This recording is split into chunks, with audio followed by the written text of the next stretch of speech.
মেসেঞ্জারে আমার গার্লফ্রেন্ড আমাকে কবুল বলছে, আমার ফোনেও কবুল বলতে 3 বার, আমিও 3 বার কবুল বলছি, কোনো উকিল সাক্ষী নাই, এখন বিয়ে হয়ে গেছে, আল্লাহ দরবারে কি কবুল হয়েছে? প্রিয় হুজুর শোনালে আয় বিয়ে হয়েছে, সেইটারই করস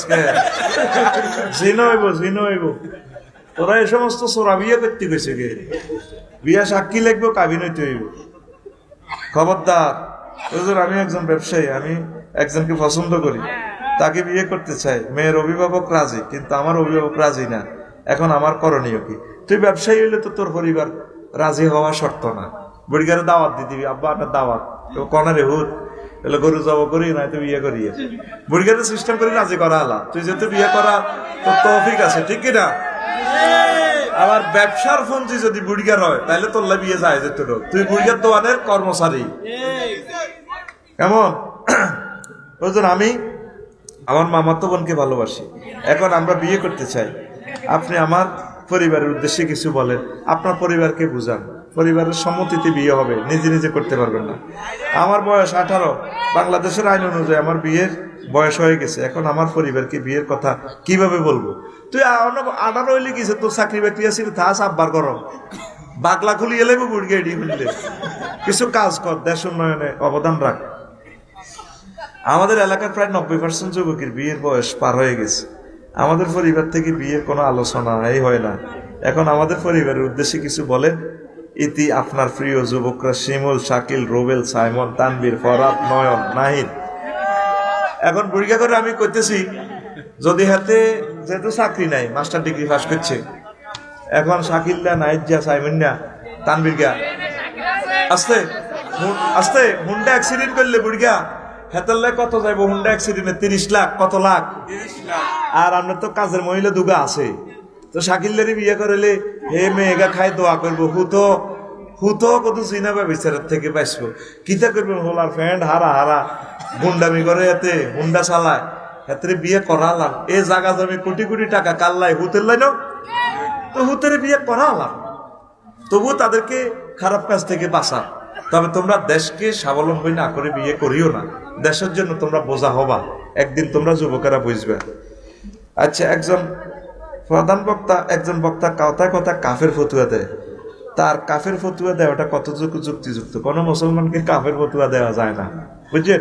তবে যে বক্তা এভাবে কাফের বলে, ওনাকে আমি খুব ভালোবাসি, উনি একজন বড় আলেম, ওনার কাফের ফতুয়া মানে আল্লাহর নিয়ামতের অস্বীকৃতি আর কি, এমনি আসলি কুফর নয়, উনি হে উদ্দেশ্যে কয় ওনারে তোরা ভালোবাসিস, আমি ওনাকে ভালোবাসি, আমি ওনার হায়াতে তাইয়্যিবা কামনা করি, সেঞ্চুক্তি কে ইজ্ঞা আরো কাফের কই এলেছি, আমি এটা রাগ করি না, আমি ওনাকে আসলে ভালোবাসি।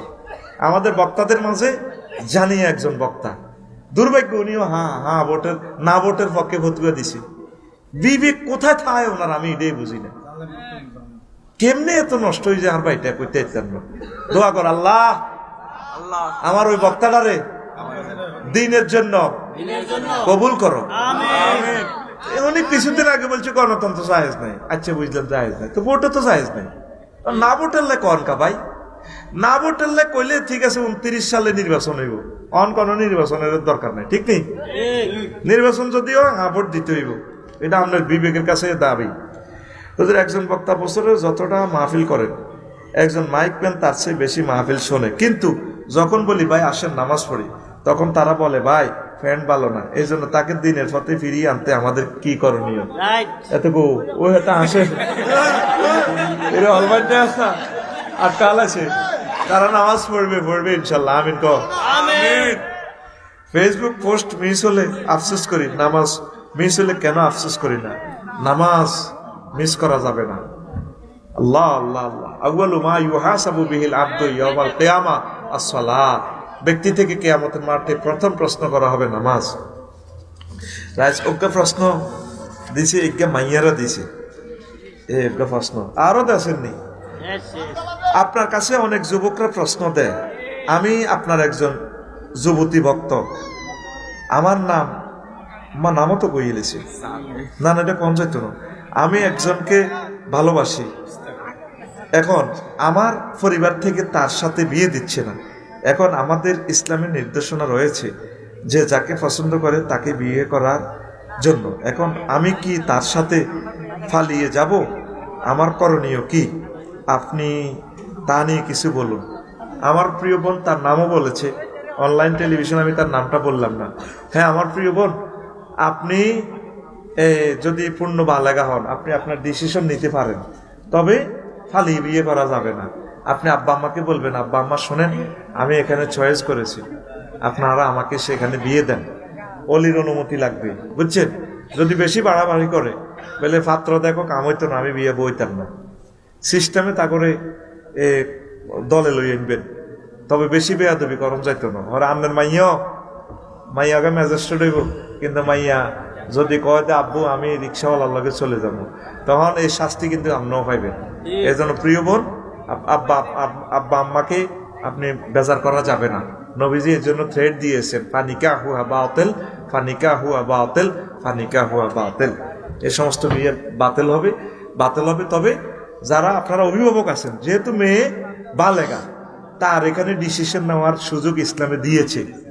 আর যদি ইসলামী স্টেট কায়েম হয়, তাহলে ফালিয়ে বিয়ে করতে পারবেন। অভিভাবক হবে তখন উপজেলা নির্বাহী অফিসার, ম্যাজিস্ট্রেট, আপনার ওই এলাকার মুফতি, বিচারক আপনার অভিভাবক হবে, কায়েমে মোকায়েম আর কি, বুঝছেন। বিবাহ হয়ে যাবে, বিবাহটা বাতিল বলছে, ফাসেদ হবে না। এখানেও একটা মাসালা আছে। তা আশা করি আল্লাহ আপনার আশা পূরণ করবে। আপনি এই জিনিসটা ভেবে দেখবেন প্রিয় বোন, আব্বা আম্মার পরামর্শটাও আপনি ভেবে দেখবেন। ধন্যবাদ।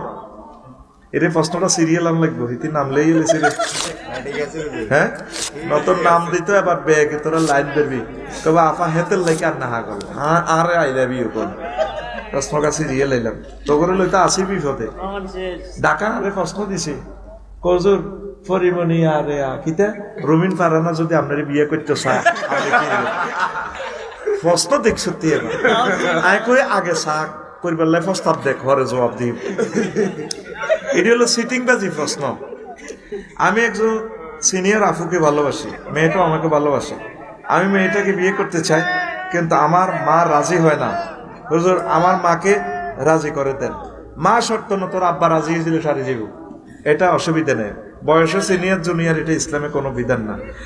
এত আজমাফিল হচ্ছে, কিন্তু মানুষ কেন হেদায়েত হচ্ছে না? আপনি কি দেখছেন হেদায়েত হয় না? সাওয়াউন আলাইহিম আনজারতাহুম আম লাম তুনজিরুহুম লা ইউমিনুন। আপনি তাদেরকে ওয়াজ করেন আর না করেন, ভয় দেখান আর না দেখান, তারা ঈমান আনবে না। তো এখন নিষেধ করে নাই আল্লাহ। এক তাফসীরে অর্থ লিখছে, আপনি ভয় দেখালে নবীজির রফে মঞ্জিল হবে, যত ওয়াজ হবে তত আমাদের সওয়াব হবে। আলহামদুলিল্লাহ বলে। হেদায়েত না হলেও আমাদের সওয়াব হবে, কর্তৃপক্ষের সওয়াব হবে। আল্লাহর দ্বীনের জন্য তারা চেষ্টা করেছে।